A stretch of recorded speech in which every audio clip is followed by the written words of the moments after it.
Hello दोस्तों, कैसे हैं आप। आज की कहानी का नाम है मालिक। पानी पूरी के ठेले के पास आकर एक गाड़ी रुकी। उसमें से एक परिवार उतरा। वो लोग पानी पूरी खाने लगे। गाड़ी का मालिक ठेले वाले से बोला, साथ में अपने बच्चे को क्यों लगा रखा है? इसे स्कूल भेजा करो। होशियार हुआ तो पढ़ लिख कर सरकारी नौकरी लग जाएगी। ठेले वाला बोला, अगर पढ़ने में ठीक नहीं हुआ तब क्या करेगा? गाड़ी वाला बोला, तब तो वही करेगा जो तुम कर रहे हो। ठेले वाला बोला, इसलिए छुट्टी वाले दिन इसे अपने साथ ले आता हूँ ताकि अपना धंधा तो सीख ले। गाड़ी वाला बोला, इसलिए तुम लोग आगे नहीं बढ़ पाते, बच्चों की ज़िंदगी खराब कर देते हो। मुझे देखो, मैं एक इंजीनियर हूँ, ये मेरा बेटा है, ये भी एक बड़ा अधिकारी बनेगा। ठेले वाला बोला, अगर ये नौकरी नहीं लग पाया तब क्या करेगा? इंजीनियर बोला, ऐसे नहीं हो सकता, ये पक्का नौकरी लगेगा, मुझे इस पर पूरा भरोसा है। फिर भी अगर सरकारी नौकरी नहीं लग पाया तो कोई अच्छी सी प्राइवेट नौकरी कर लेगा। ठेले वाला बोला, आपके पिता क्या करते थे? इंजीनियर बोला, वो एक सरकारी टीचर थे। ठेले वाला बोला, सर, आप लोगों को नौकर बनने की आदत अब पड़ चुकी है, इसलिए आपकी पीढ़ियाँ नौकरी ही करेगी, मगर मैं अपने बेटे को नौकर नहीं बनाऊंगा, मैं इसे मालिक बनाऊंगा, क्योंकि हमारी पीढ़ी में कभी किसी ने नौकरी नहीं की, हमें गुलामी करने की आदत नहीं है।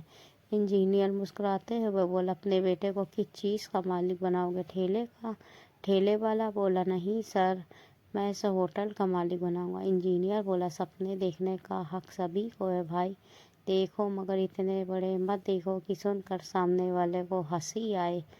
ठेले वाला बोला, सर, अपने मोबाइल नंबर दे जाइए, सप्ताह पूरा करके आपको इनवाइट करूँगा। इंजीनियर पानी पूरी के पैसे और अपने मोबाइल नंबर देकर चला गया।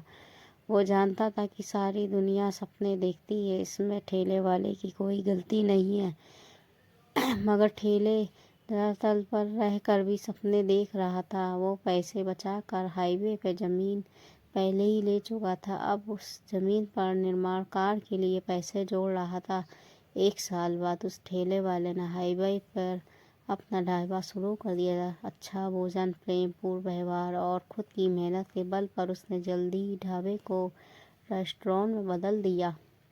कुछ साल में कमाई अच्छी हुई थी, उसने रेस्टोरेंट को रिसोर्ट में बदल दिया।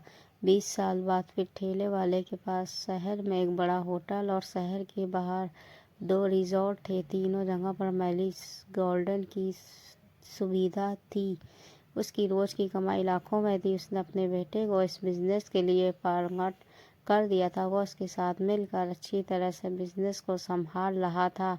फिर एक दिन ठेले वाले ने उस इंजीनियर को बुलाया और अपनी वीआईपी गाड़ी में बैठाकर अपना सारा बिजनेस दिखाया। फिर पूछा, सर, आपका बेटा इस समय क्या कर रहा है? इंजीनियर उदास होकर बोला, बेटा सरकारी नौकरी नहीं लग पाया।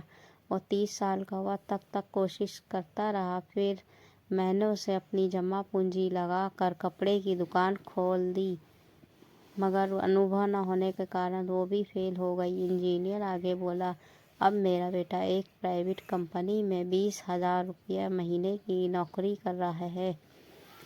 दोस्तों, अपनी संतान को नौकर नहीं मालिक बनाइए, क्योंकि नौकरी से घर चलाया जा सकता है, शौक पूरे नहीं किए जा सकते।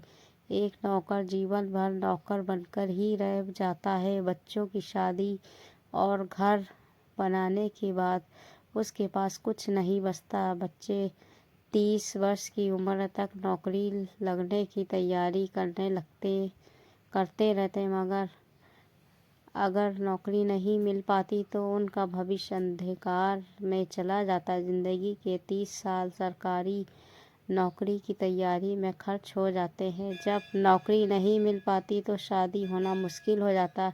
इस उम्र में अगर उनको माता पिता बिजनेस खोल कर देते तो अनुभव न होने की वजह से भी बिजनेस में भी सफल नहीं हो पाते। अगर अपनी संतान को ऊपर उठाना है तो उसे बिजनेस में लगाइए। नौकर को दूसरे के नीचे रहकर काम करना पड़ता है, मगर खुद के धंधे वाला एक राजा होता है, वो अपनी मर्जी का मालिक होता है। इसलिए अपनी संतान को नौकर नहीं मालिक बनाइए। तो ये थी दोस्तों हिंदी कहानी। इस हिंदी स्टोरी को लेकर आपकी क्या राय है? हिंदी अगर कहानी अच्छी लगी हो या आप हमारे चैनल पर नए आए हो तो हमारे चैनल को लाइक करें। फिर एक मज़ेदार एक कहानी लेके आएंगे। तक अल्लाह हाफिज़।